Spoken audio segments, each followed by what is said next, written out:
நம் கண் இமை பாருங்க, ஒரு நொடிக்கு ஒரு தடவை துடிச்சா தான் அவர் உடல் நலத்தோடு இருக்கிறாருன்னு அர்த்தம். வேக வேகமாக கண்ணு துடிச்சிச்சுன்னா அவர் ஏதோ பிரச்சனையில் இருக்காருன்னு அர்த்தம். வாங்க நல்லா இருக்கீங்களா, சொல்லவே இல்லை, எப்போ வந்தீங்க அப்படின்னாருன்னா ஏதோ பதட்டத்தில் இருக்காருன்னு அர்த்தம். கண் இமையே துடிக்காமல் இருந்துச்சுன்னா மேட்ரு முடிய போகுதுன்னு அர்த்தம். வாங்க சொல்லுங்கள் எப்போ வந்தீங்க அப்படின்னாருன்னா மாப்பிள்ளை மின்மயானத்துக்கு டோக்கன் வாங்கிடுறான்றான். கண் இமை துடிக்காமே இருந்தால் அவர் ஆரோக்கியமாக இல்லை. வேக வேகமாக துடித்தாலும் அது ஆரோக்கியத்தின் அடையாளம் அல்ல. ஒரு நொடிக்கு ஒரு தடவை துடித்தால்தான் உடல் நலம் நன்றாக இருக்கிறதுன்னு அர்த்தம். அதனால தான் இராணுவத்தில் நடப்பதை கூட இசையோடு நடக்க முதலில் பயிற்சி கொடுக்கிறார்கள். லெஃப்ட் ரைட்டுன்னு அந்த பயிற்சி கொடுப்பதற்கு காரணம், இசையோடு ஒரு மனிதன் நடந்தால் அவன் உடல் நலத்தோடு இருப்பான். நாளை காலையில் இந்த தூத்துக்குடியோட பைபாஸ் ரோட்டில் காலையில் ஒரு 5:30 to 7 மணி வரைக்கும் பாருங்கள், தூத்துக்குடியில் இருக்க விஐபியில் பூரா டவுசரோடு பார்க்கலாம். எல்லாம் ஒரு ரோட்டை நோக்கி எங்கே போயிட்டுருக்கீங்க, போய்கிட்டு இருக்கேனப்பா. ஏன் போகிற, போகலைன்னா போய் சேர்ந்துருவேன்ட்டார் டாக்டரு, அதான் போய்கிட்டு இருக்கேன். யார் உனக்கு இந்த யோசனை சொன்னது? டாக்டர் தான். அவர் எங்கே, அவரும் பின்னால் வயிற்ற தள்ளிட்டு நடந்து வராரு பாருங்க. எல்லாருக்கும் யோசனை சொன்ன டாக்டரும் கூட வாக்கிங் போயிட்டு இருக்கார். இந்த நிகழ்ச்சிக்கு வருகை தந்து எனக்கு முன்னால் இவ்வளவு சிறிய சிறப்புரையே வேற யாராலையும் ஆற்ற முடியாது. அவர் தான் நமது தூத்துக்குடி மாநகரத்தினுடைய மேயர், மரியாதைக்குரிய என் அன்பு தம்பி ஜெகன் பெரியசாமி. அவருடைய தந்தையார் என் பெரியசாமி. அவர்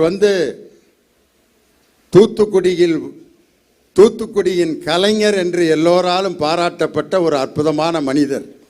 அவருக்கும் எனக்கும் என்ன தொடர்புன்னா, நானும் அவரும் ஒரே மேடையில் முத்தமிழறிஞர் டாக்டர் கலைஞரின் கரங்களால் அவர் கலைஞர் விருதும் நான் பாவேந்தர் பாரதிதாசன் விருதையும் ஒரே மேடையில் நாங்கள் வாங்கினோம். அந்த அளவுக்கு அவரோடு மேடையில் ஒன்றாக இருந்தேன். அவருக்கு சொந்தமாக ஒரு விநாயகர் கோயில் இருக்கு. என் பெரியசாமிக்கு விநாயகர் கோயிலுக்கு என்ன சம்பந்தம்? அவர் தூத்துக்குடியில் திமுகவினுடைய மாவட்ட செயலாளர், மிகப்பெரிய திமுகவினுடைய தூண். ஆனால் விநாயகர் கோயிலை அவர் நடத்திட்டு இருக்கார். ஒரு 10 வருஷம் தொடர்ந்து அந்த விநாயகர் கோயிலில் என்னுடைய பட்டிமன்றம் நடக்கும். விநாயகர் கோயிலில் அவருடைய பட்டிமன்றம் நடக்கும் பொழுது எல்லா மதத்தை சேர்ந்தவர்களும் அந்த கோயிலிலே அமர்ந்திருப்பார்கள்.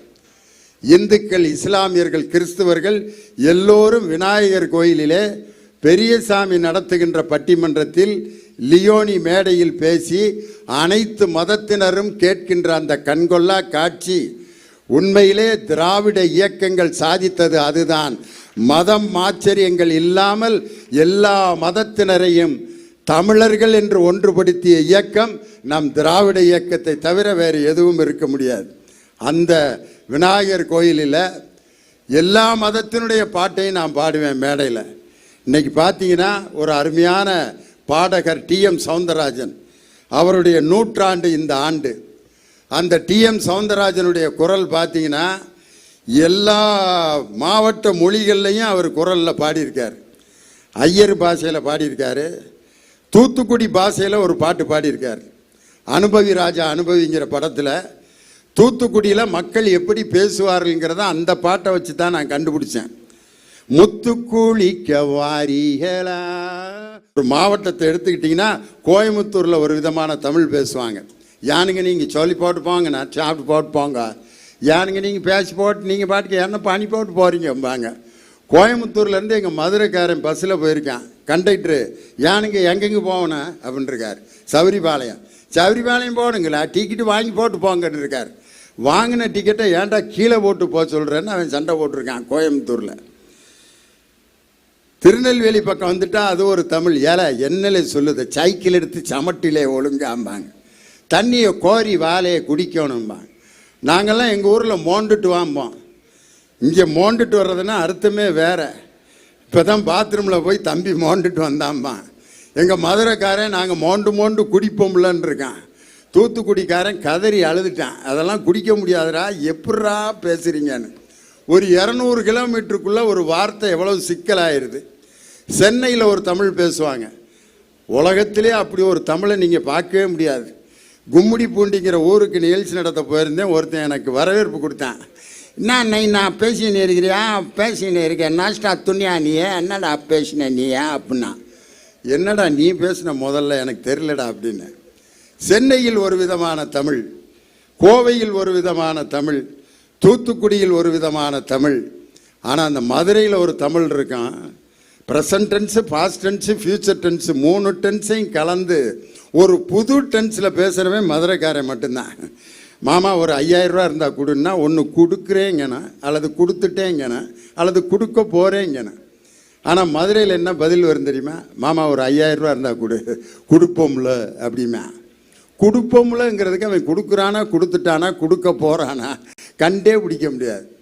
தமிழ்நாடு முழுவதும் எத்தனை தமிழ் பேசப்பட்டாலும் நம் அன்னை தமிழுக்கு இருக்கக்கூடிய சுவையும் அதனுடைய பாரம்பரியமும் பண்பாடும் இதுவரை வேற எந்த மொழிக்கும் கிடையாது என்பதை நிலைநாட்டி காட்டியது.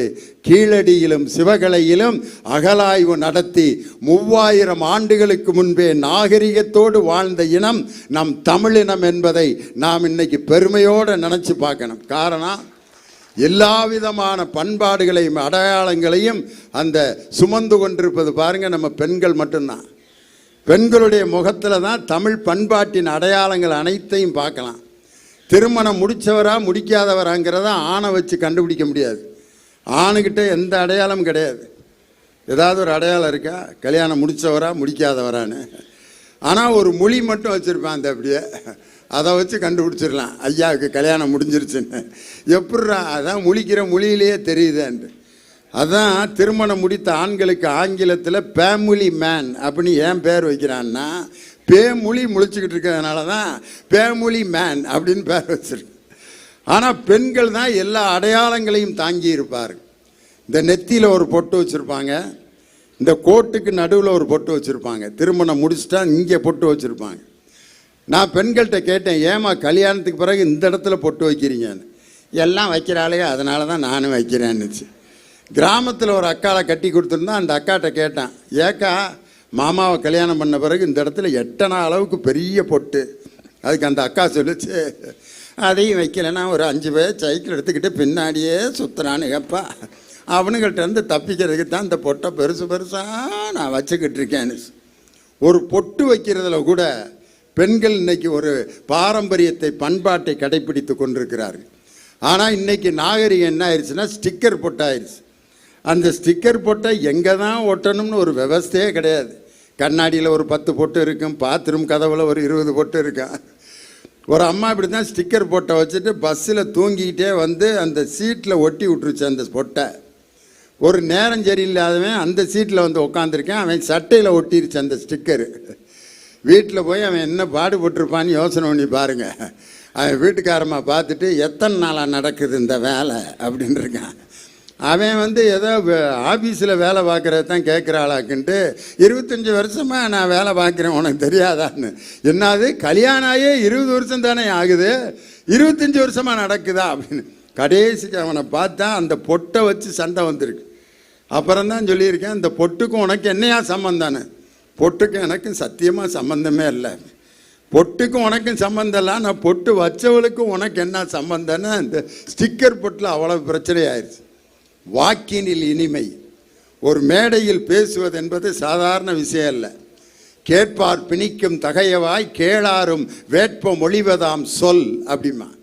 ஒரு சொல்ங்கிறது எவ்வளவு சக்தி வாய்ந்ததுங்கிறத நம்ம எங்கே பார்க்கலாம் அப்படின்னா, சாதாரண வீட்டில் பேசிகிட்டு இருக்கும்போது சொல்லுவாங்க, என்ன வார்த்தை கேட்டார் அவர், அந்த வார்த்தையை என்னால் ஜீரணிக்கவே முடியல, என்ன கேட்டார் ஒரு வார்த்தை, இப்படி ஒரு வார்த்தை என்னை கேட்கலாமா, என்னடா அப்படி ஒரு வார்த்தை கேட்டார், வார்த்தை வார்த்தை வார்த்தைன்னு அந்த ஒரு வார்த்தைக்கு அவ்வளவு சக்தி இருக்கு. காரணம் என்னன்னா, ஒரு சொல் கொல்லும், இன்னொரு சொல் வெல்லும். அந்த சொல்லுக்கு அவ்வளவு சக்தி இருக்கு.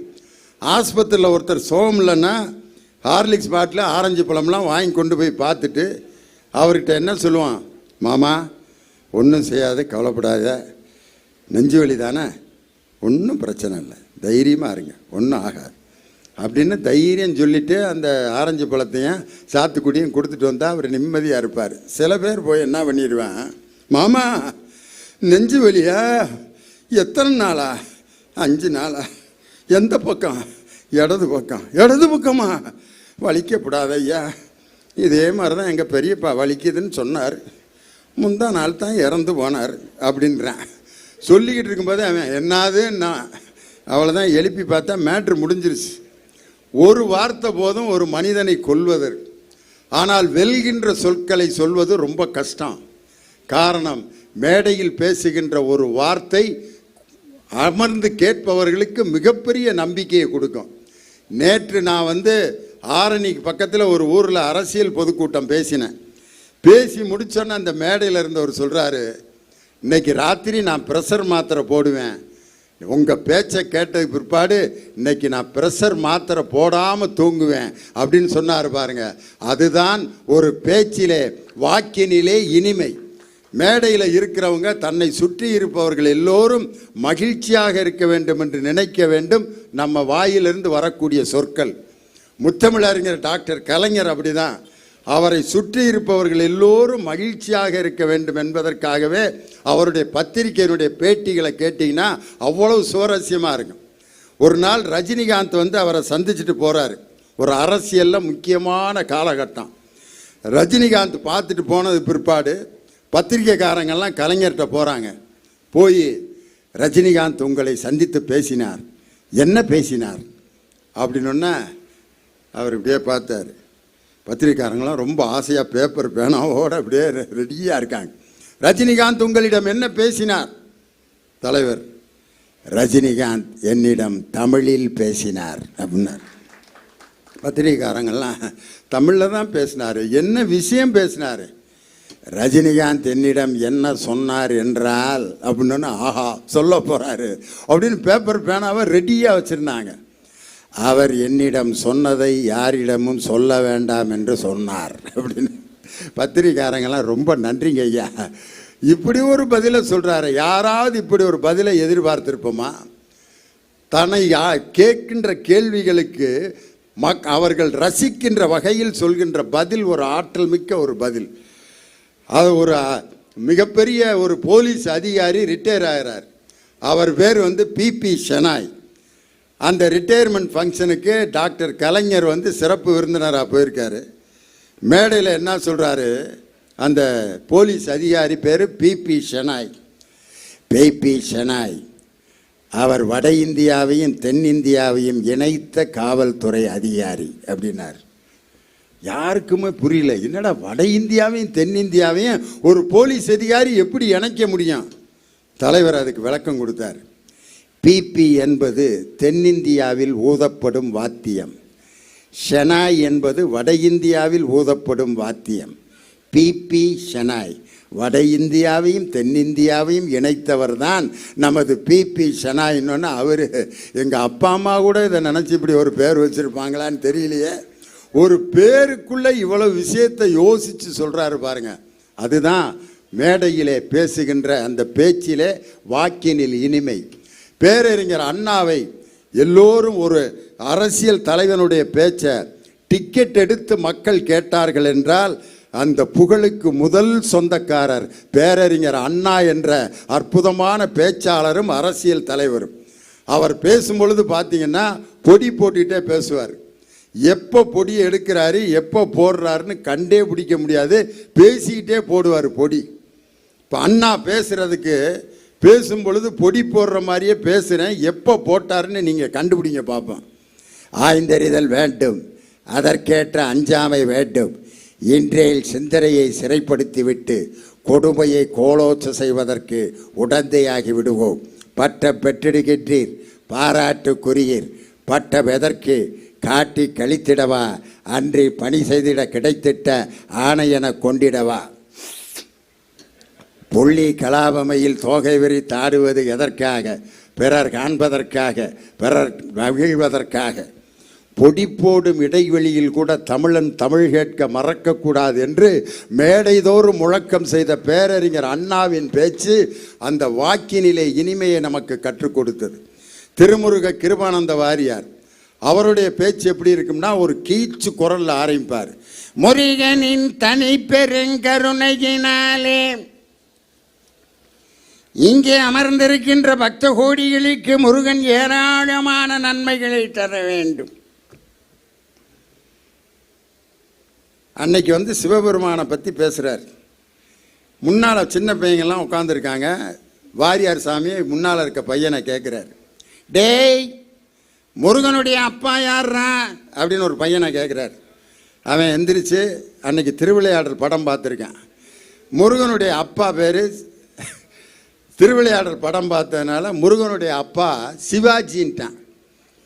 உடனே எல்லாரும் சிரிக்கிறாங்க அந்த பையனை பார்த்து. ஏண்டா முருகனுடைய அப்பா சிவாஜியா அப்படின்ட்டு அந்த பையனை அவங்க அப்பா அடிக்கிறார். டேய் குடும்ப மானத்தையே வாங்கிட்டிய, முருகனுடைய அப்பா பேர் சிவாஜியா அப்படின்னொன்னே வாரியார் சாமி சொல்கிறார், பையன் சரியாகத்தான் சொல்லியிருக்கான், அவனை அடிக்காதீங்கோ. நம்ம ஒவ்வொருத்தரையும் வட இந்தியாவில் இருக்கவங்களை ஜீன் தானே சொல்லுவோம். காந்தியை காந்திஜின்னு சொல்கிறோம், நேருவை நேருஜின்னு சொல்கிறோம். அவன் முருகனுடைய அப்பா பேர் சிவா, ஜி சேர்த்து சிவாஜின்ட்டான். பையன் கரெக்டாக தானே சொல்லியிருக்கான்ட்டு ஒரு பையன் தவறாக சொன்ன பதிலை கூட அன்னைக்கு காப்பாற்றியவர் திருமுருக கிருபானந்த வாரியார். அவர் ஒரு முறை திருவாரூரில் ஒரு மீட்டிங்கில் பேசிகிட்டு இருக்கும் பொழுது வாரியார் சாமி சொல்கிறார், என்ன சொல்கிறாருன்னா, எல்லோரும் புலால் உணவை சாப்பிடுவதை தவிர்க்க வேண்டும். தாவர உணவு தான் உடலுக்கு நல்லது. காரணம் என்னவென்றால், ஒரு விலங்கை கொலை செய்தால்தான் புலால் உணவு நீங்கள் சாப்பிட முடியும். ஆனால் தாவர உணவை, வெண்டைக்காயை பறித்தால் வெண்டைக்காய் செடி சாவதில்லை. எனவே உயிரை கொல்லாமல் சாப்பிடுகின்ற உணவு தாவர உணவு, உயிரை கொன்று சாப்பிடுகின்ற உணவு மாமிச உணவு அப்படின்னு இருக்கார். அந்த கூட்டத்தில் ஒரு சிறுவன் எந்திரிச்சு கேட்டான். என்ன கேட்டார்னா, சாமி நீங்கள் சொல்கிறதெல்லாம் ஒத்துக்கிறோம், கிழங்கு செடியை அப்படியே வேரோட பிடுங்கினா தான் நம்ம கிழங்கை சாப்பிட முடியும். கடலை செடியை வேரோட பிடுங்கி அதை கொலை செய்தால்தான் கடலையை நம்ம சாப்பிட முடியும் அப்படின்னொன்ன, சாமி என்னடா இவ்வளவு அறிவுபூர்வமான கேள்வியை ஒருத்தன் கேட்குறானே, யாரா அப்படின்னு பார்த்தாரு. ஒரு பல ஆண்டுகளுக்கு பிறகு சிறுவனாக இருந்து வாரியார் சுவாமியிடம் அந்த கேள்வியை கேட்டவர் வேறு யாருமல்ல, முன்னாள் முதலமைச்சர், எங்களை வளர்த்து ஆளாக்கிய முத்தமிழறிஞர் டாக்டர் கலைஞர் தான் இந்த அறிவுபூர்வமான கேள்வியை வாரியார் சுவாமிகளிடம் கேட்டார். அப்படிப்பட்ட நல்ல கேள்விகளை கேட்பதற்கு பழகினால்தான் நமது அறிவு என்பது ஒரு இடத்திலிருந்து இன்னொரு இடத்திற்கு புறப்பட்டு வளரக்கூடிய நிலைக்கு உருவாகும்.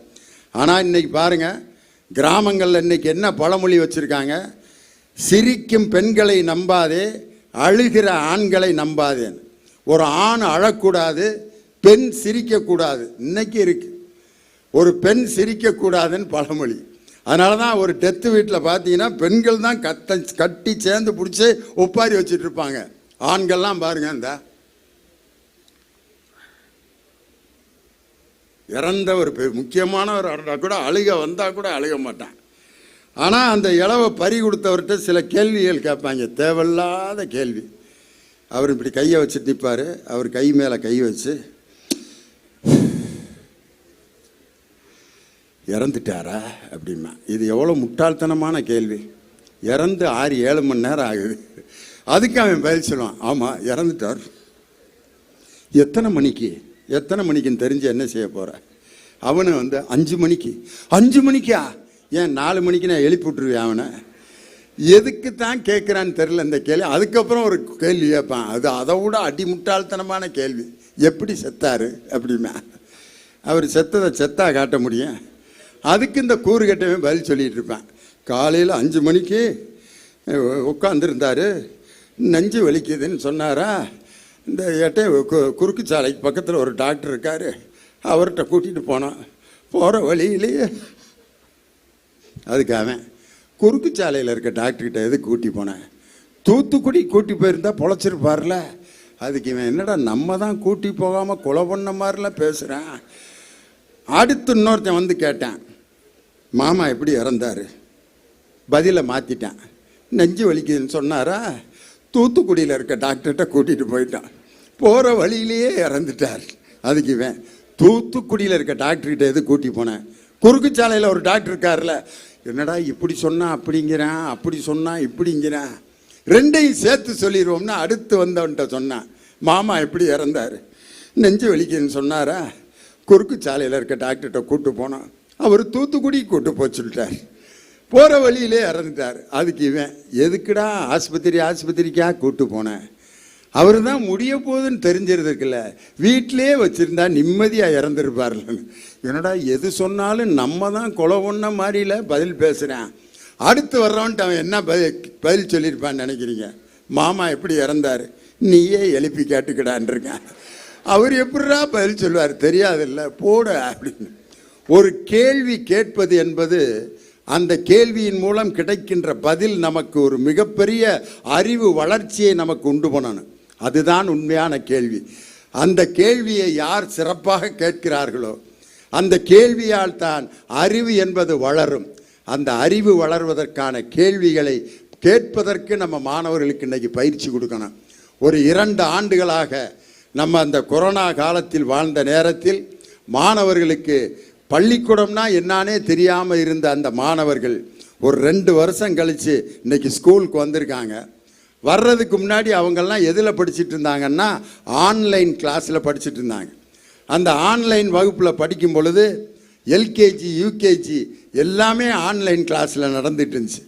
ஒரு நர்சரி ரைம் கூட பாருங்கள் ஆன்லைனில் சொல்லி கொடுத்துட்டு இருந்தாங்க.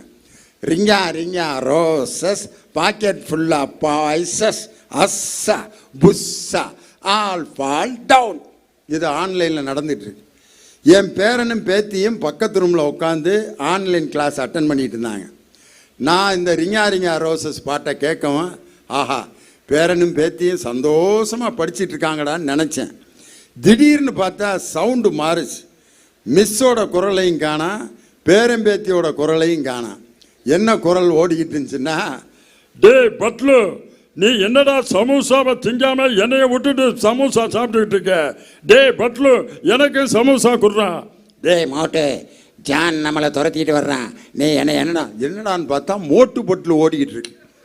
ரிங்கா ரிங்கா ரோசஸை டக்குன்னு கார்ட்டூன் சேனலாக மாற்றி மோட்டு பட்லு கேட்க ஆரம்பிச்சிட்டானு. காரணம், ஆன்லைனில் கல்வி கற்பது என்பது ஒரு நிழலை பார்த்து தெரிந்து கொள்ளக்கூடிய ஒரு விஷயம். ஆனால் நேரடியாக ஒரு ஆசிரியரிடம் கல்வி கற்பது தான் உண்மையான கல்வி. அதனால் 2 ஆண்டுகளுக்கு பிறகு இன்று மாணவர்கள் பள்ளிக்கு வந்த பிறகு அந்த ஆன்லைனில் படித்து கொண்டிருந்த மாணவர்கள் இன்று உண்மையான கல்வியை கிடைப்பதற்காகத்தான் அரசு இன்று ஒரு அற்புதமான திட்டத்தை தீட்டி இருக்கிறது. அதுதான் இல்லம் தேடி கல்வி என்ற ஒரு அற்புதமான திட்டம். சாதாரண வாலண்டியர்களை வைத்துக்கொண்டு பள்ளிக்கு செல்ல மனமில்லாத மாணவர்களை பள்ளிக்கு செல்வதற்கு ஒரு தயாரிக்கின்ற பணிதான் அந்த இல்லம் தேடி கல்வி. வாக்கினில் இனிமை. இனிமை என்பது வெவ்வேறு சுவைகள் நம்ம கேள்விப்பட்டிருக்கோம். புளிப்பு, துவர்ப்பு, இனிப்பு, காரம், கசப்பு, 5 சுவைகள் இருக்கு. பேச்சில் புளிப்புங்கிறது எப்போ வரும்? ஒரே விஷயத்தை திருப்பி திருப்பி பேசிக்கிட்டு இருந்தோம்னா, என்னடா அது இப்படி புளிச்சு போன விஷயத்தை திருப்பி திருப்பி பேசுகிறாரு அப்படிம்போம். கசப்பான விஷயத்தை சொன்னோம்னா உட்கார்ந்துருக்கவங்களுக்கு புரியாமல் சில பேர் பேசிகிட்டு இருப்பாங்க. அதுக்கு பேர் கசப்பான பேச்சு. துவர்ப்பான பேச்சு என்னன்னா, உட்கார்ந்துருக்கவங்க பூரா ஒரு குறிப்பிட்ட நம்பிக்கை உள்ளவங்களாக இருப்பாங்க. அந்த நம்பிக்கைக்கு எதிராக பேசுகிறவர் துவர்ப்பான பேச்சை பேசுகிறார்னு அர்த்தம். காரமான பேச்சுன்னா கோவப்பட்டு சில பேர் மேடையில் பேசிகிட்டு இருப்பாங்க. உட்காந்துருக்கவங்கெல்லாம் அவர் கோபமாக இருக்கார், நம்ம கோபத்தை எங்கடா போய் காட்டுறதுன்ட்டு அவர் அப்படியே உட்காந்துருப்பாங்க. ஆனால் மேடையிலே இனிமை எப்போது உண்டாகும் அப்படின்னா, இருக்கின்ற சுவைகளிலே அருமையான சுவை எது என்றால் அதுதான் நகைச்சுவை. அதனால தான் தொல்காப்பியர் சொன்னார், நகை, அழுகை, இழிவரல், மருட்கை, அச்சம் அப்படின்னு மனிதனிடம் இருக்கக்கூடிய உணர்வுகளில் முதலாவதாக இருக்க வேண்டிய உணர்வு ஒரு மனிதன் சிரிக்கக்கூடிய உணர்வு தான். அந்த சிரிப்பை தூண்டிவிட்டு நாம் ஒரு கருத்தை கொண்டு போய் சேர்த்தால் அந்த கருத்து எளிமையாக சென்று சேரும் அப்படிங்கிறதுல ஆழமான நம்பிக்கை உள்ளவன் நான் தான். அதற்கு மிகப்பெரிய வழிகாட்டிகள் எல்லாம் யார் என்றால் கலைவாணர் NS கிருஷ்ணன். அவர் ஒரு தடவை காரில் போயிட்டுருக்காரு. ஒருத்தன் கல்லை கொண்டு எரிஞ்சு என்எஸ் கிருஷ்ணனுடைய கார் கண்ணாடியை உடைச்சிட்டான். உடைச்சோன்னே உடனே அவர் காரில் இருக்க 2-3 பேர் ஓடி போய் அந்த கல்லை தூக்கி போட்ட மாணவனை பிடிச்சிட்டு வந்துட்டாங்க. என்எஸ் கிருஷ்ணன் அப்படியே பார்த்தார்.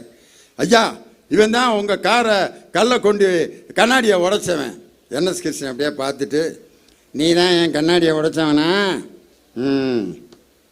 ஏவா அவர் அடிக்க போகிறாருன்ட்டு அவன் நடுங்கிக்கிட்டே பக்கத்தில் வந்தான்.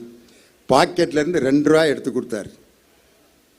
வாங்கிட்டு அவன், ஐயா, பக்கத்தில் இருக்கவன், என்னையா முட்டாள்தனம் பண்ணுற, உன் கண்ணாடியை உடைச்சிருக்கேன், அவனுக்கு போய் 2 ரூபா கொடுக்குறிய. அப்போ என்எஸ் கிருஷ்ணன் சொன்னார், நான் ஏன் அவனுக்கு 2 ரூபா கொடுத்தேன்னா, அந்த பையன் 2 ரூபாயை வாங்கிட்டு மனசில் என்ன நினப்பான், இனிமே வர்ற கார் கண்ணாடியெல்லாம் உடைச்சா எல்லாரும் 2 ரூபா கொடுப்பாங்க அப்படின்னு அடுத்து வர்ற கார் கண்ணாடியை உடைப்பான். அவன் 2 ரூபாயா கொடுப்பான், அடிப்பான். இன்னொருத்தன் பெத்த குழந்தைய நான் அடிக்கக்கூடாதுடா, அவன் இன்னொருத்தன்ட்ட அடி வாங்கட்டும்டான்னு சொல்லி அந்த 2 ரூபாயை கொடுத்து அவனுக்கு தண்டனையும் வாங்கி கொடுத்தார். ஆனால் அந்த பையனுக்கு பாடத்தையும் கற்றுக் கொடுத்தார். இதுதான் கலைவாணர் என்எஸ் கிருஷ்ணனுடைய அற்புதமான ஒரு வடிவம். அதே மாதிரி அண்ணாவும் கலைஞரும் ஒரு ட்ரெயினில் போயிட்டுருக்காங்க.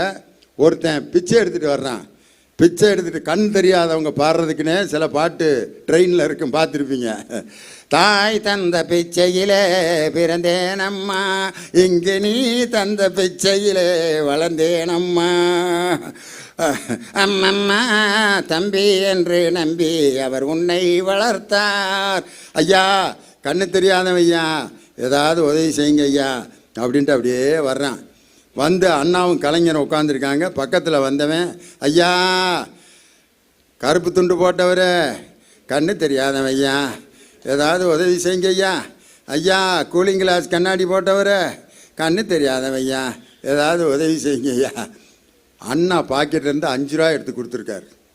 கலைஞர் கேட்டிருக்காரு, என்னங்க அண்ணா, கண்ணு தெரியாதவன், அவன் வந்து கண்ணு தெரியாதவனா நல்லா தெரியுது, கூலிங் கிளாஸ் போட்டவரேன்னு என்னைய கூப்பிட்றான், கருப்பு துண்டு போட்டவரேன்னு உங்களை கூப்பிட்றான், கண்ணு தெரியுது, ஏமாந்து போய் அவனுக்கு 5 ரூபா கொடுத்துருக்கீங்கன்னு.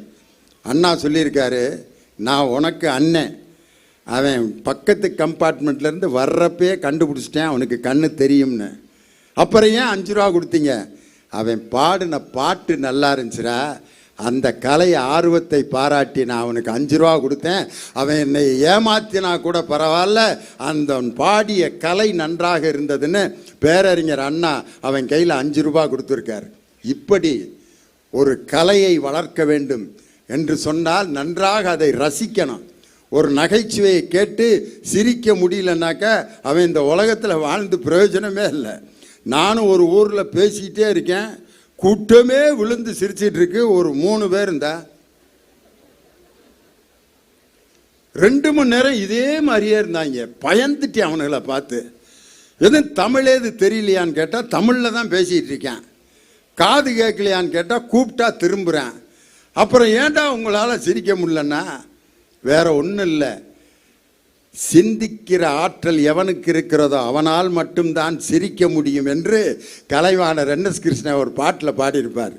சிந்திக்க தெரிந்த மனித குலத்திற்கே சொந்தமான கையிருப்பு வேறு எந்த ஜீவராசிகளும் செய்ய முடியாத செயலாகும் இந்த சிரிப்பு. இது அதிகாரிகளின் ஆணவ சிரிப்பு, இது சதிகாரர்களின் சாகச சிரிப்பு, இது அடங்கி நடப்பவனின் அசட்டு சிரிப்பு, இது சங்கீத சிரிப்பு.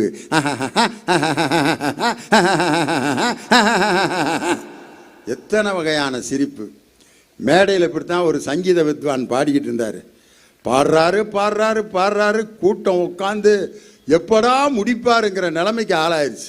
கலியுக வரதன் கண்ட தெய்வமாய் காட்சிகளிப்பது பழனியிலே. தீம் தகிட்ட ஜுனுதா தகிட்ட ஜுனுதா திகிட்ட ஜுனுதான்னு ஒருத்தர் கண்ணக்கோல் சொல்லிட்டு இருக்காரு, இன்னொருத்தர் மிருதங்கம் வாசிக்கிறார். தங்கிறத தண்டாக்க திந்து தங்கிறத தண்டாக்க திந்து அட்டி நொறுக்கிட்டு இருக்காங்க கச்சேரி. முன்னால் உட்கார்ந்து இருக்கவங்க எப்படா முடிப்பானுங்க, ஐயோ பின்னி எடுக்கிறானேன்ட்டு. அந்த ஜதி சொல்கிறவனுக்கு பசி எடுத்துருச்சு. அவன் சீட்டு வைக்கிறான் பாகவதர்கிட்ட. ஐயா முடியா பசிக்குதியா அப்படின்னு ஒரு சீட்டை வைக்கிறான். அதுக்கு பிறகு அவர் கல்லி யோகம் கல்லி யோகம் கல்லி யோகம் அப்படின்னாரு. இந்த ஜதி சொல்றவன் மாத்தினான் ஜதிய. தீம் தக்கிட்ட சொன்னுத்தான் திங்கிறதான் தொங்குறதான் திங்கிறத தொங்குறத திங்கிறத தொங்குறதான் அங்க திங்கிறதான் அங்க தொங்குறதான். பாகவதர் என் லைஃப்பில் இப்படி ஒரு ஜதியை நான் கேள்விப்பட்டதே இல்லையே, திங்கிறதத்தான் தொங்குறதத்தான் கேட்குறானே. என்னடான்னு பார்த்தா மேடைக்கு சைடில் பெட்டி கடையில் வாழைப்பழம் தொங்கிக்கிட்டு இருக்குது, அதை காமிக்கிறான். திங்கிறதத்தான் தொங்குறதத்தான்னு பாகவதர் நன்றி வணக்கம்னு முடிச்சிட்டார்.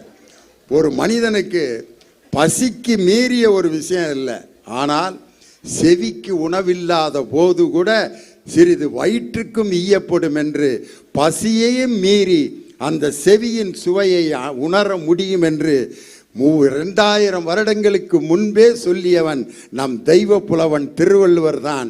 செவிக்கு உணவு கிடைக்கும் பொழுது வயிற்று பசி கூட நம்மை விட்டு நீங்கி போகும் என்று சொன்னவன் தெய்வ புலவன் திருவள்ளுவர்.